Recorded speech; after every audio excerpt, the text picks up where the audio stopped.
Hi, my name is Taylor Schubert. I'm a student physical therapist assistant, and today I'm going to be doing goniometry measurements for the wrist and manual muscle testing for the wrist, and then 2 special tests to determine if my simulated patient has carpal tunnel syndrome.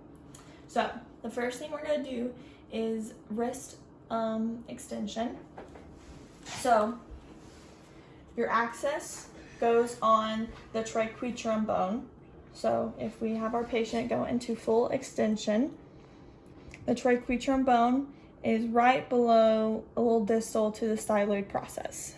So we're going to put our axis there. Our proximal arm is going to be in the midline with our radius, our ulna. And our movable arm is going to be in the midline of our 5th metacarpal. So my patient has 54 degrees of wrist extension. Now we are going to do wrist flexion. So my patient is going to go in full wrist flexion as much as she can. Same placement of the goniometer. We're going to be at the triquetrum bone, just a little bit below the styloid process, in the midline of the ulna, and parallel with the 5th metacarpal. She has 82 degrees of wrist flexion. So now we are going to do ulnar and radial deviation. So we actually don't need those pillows anymore. So my fulcrum is going to be at the capitate bone. My proximal arm is going to be in the midline of the humerus going towards the lateral epicondyle.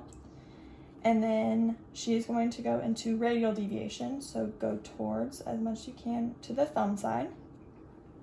And then my movable arm is in the midline of her 3rd metacarpal. So my patient has 16 degrees of wrist radial deviation. Now we're going to do ulnar deviation.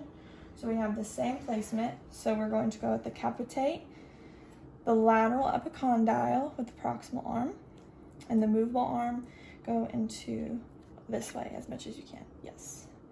So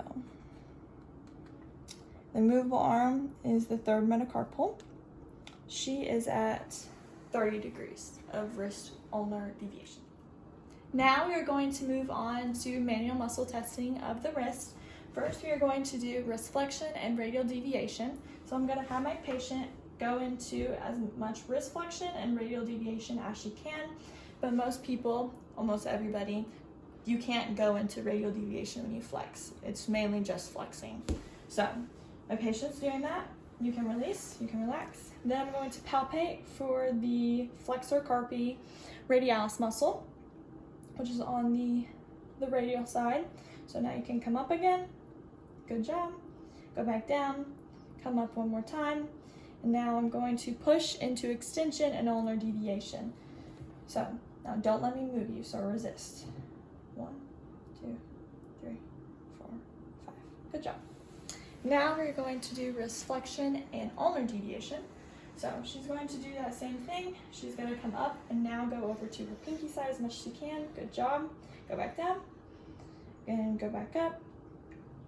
And now don't let me move you. We're going to go into flexion and we are in flexion, sorry, extension and radial deviation. So hold, 1, 2, 3, 4, 5.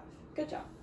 Now we're going to do the extensors. So we're going to pronate, stabilize, under, and now she's going to do extension and radial deviation, so going towards the thumb side.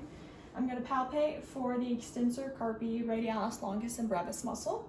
So you can go back down, come back up again, and now flying resistance going into flexion and ulnar deviation. So resist, now 1, 2, 3, 4, 5. Good job, you can relax. We just got one more. So now we're going to go into extension and ulnar deviation. So going towards your pinky. Yep. We're going to palpate for the extensor carpi ulnaris muscle. And then you can relax, come back up, and now applying resistance into flexion and radial deviation. Now you can resist. So, right? 1, 2, 3, 4, 5. Good job. Awesome. So that's all the manual muscle testing. Now we're going to move on to our special tests. So the first special test we have is the phalanx test. It is for carpal tunnel syndrome. So we're going to go into a flex position with both of our hands, pushing against each other. So let's go into a flex position.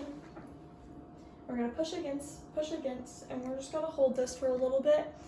And if she has any pain or tingling in her thumb, first, second, and half of her fourth finger, that means she has impingement in her median nerve.